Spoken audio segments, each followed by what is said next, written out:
Здравейте, приятели! Днес е сирни заговезни или, по-кратко казано, прошка. Давам прошка на всички и искам прошка за себе си, ако с нещо съм ви засегнала и обидила. Пред нас е една от вкусотиите на този празник. Бялата халва с фъстъци или, както я наричаме, халва заговезни. Тази вкусотия поне аз съм намерила чрез тази фирма Dara Group 2303 ЕООД, град Летница. Сладкарски цех за производство на халви, град Летница, адреса е даден, булевард България 19. Благодарение на тези хора имаме на трапезата си този разкошен хранителен продукт. Дали са си и телефона за контакт 08 47 32 81.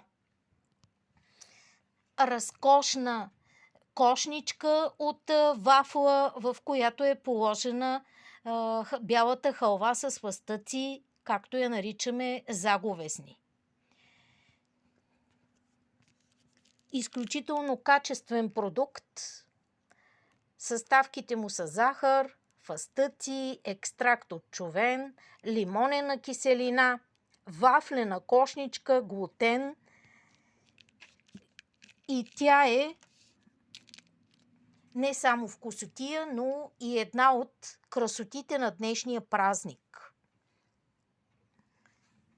Тъй като виждам, че и други го правят в каналите си, затова искам да помоля, ако имат желание и възможност, от фирмата да спонсорират, макар и с малко и с много малко, долна граница няма, развитието на този YouTube канал.